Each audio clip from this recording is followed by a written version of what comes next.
Hello friends, I welcome you back again to my channel, and here is the concluding part of the video I uploaded the last time.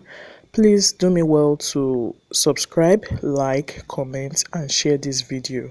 The lower part of the blouse is a 270 degrees flare, and you can achieve this by folding your fabric into three, and it doesn't matter how you fold it, but provided you have three foldings, and you also fold it in a way that you will not waste your fabric. So for this 270 degrees flare, I will be cutting out two, because if you look at the blouse carefully, you will see that is a two-step 270 degrees flare, although you can do one step, okay, but I just wanted to put a little twist to this blouse. So once I was done folding my fabric into three, I determined my length of fabric and the extra allowance. You need to really determine this so that you will not waste your fabric.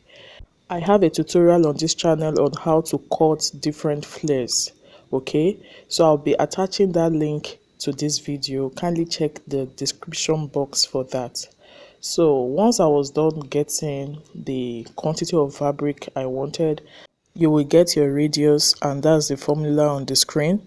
So when I calculated my radius, I just marked it on my fabric and I used my free hand to connect all the points. So that's more like my waist measurement. But in this tutorial, I didn't put my actual waist circumference. I added a little because I'll be adding little pleats to this flare, okay? So if I wanted just my exact waist measurement, I can go ahead to do that, but I added like maybe extra 5 inches for pleats. And this second one I just marked is the length of my flare, which is totally up to you. If you want it very long, fine. If you want it short, but for the purpose of this tutorial, this was the length I wanted. Remember I said I wanted to achieve two steps of 270 degrees flare. So after you must have cut out the flare, you'll be having two pieces. You'll be having two pieces at the end of the day, which you would combine, you would join it. So when I was done cutting for the plain fabric, I also repeated the same process on my African print fabric, okay, but the only difference is that they are of different lengths. That's just the difference, but the waist circumference is the same. Because I want the fabric to be stable, I attached my interfacing, and that's the white part you are seeing. I remember I told you before that you'll be having two pieces. So that's what you are having there. You'll be having a shorter one and a longer one because it's a 270 degrees flare, which is totally normal.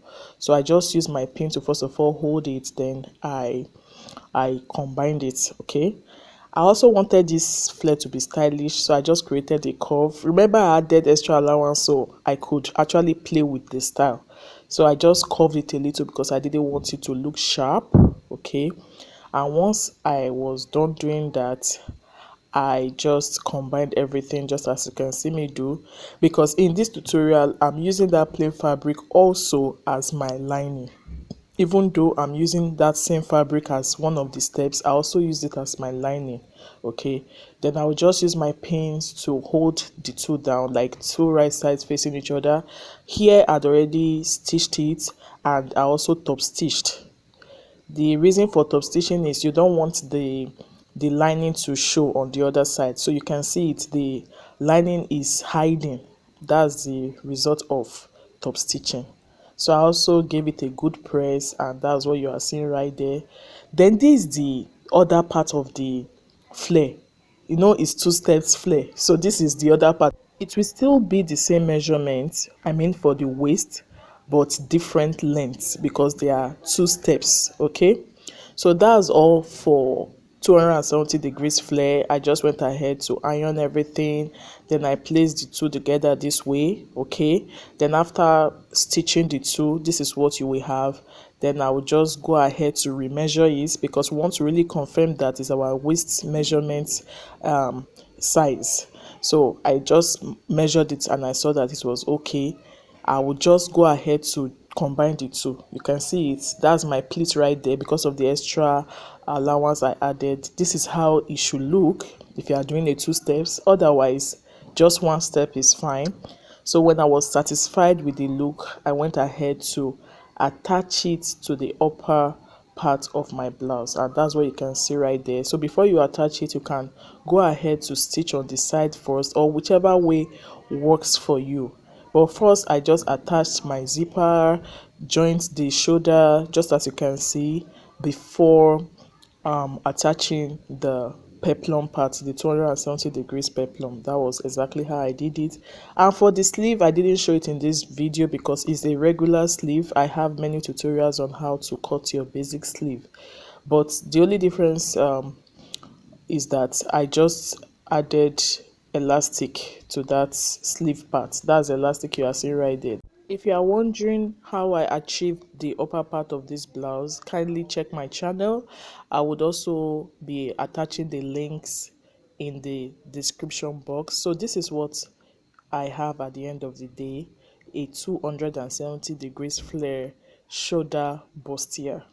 Thanks so much for watching, and I hope you learned a lot from this video.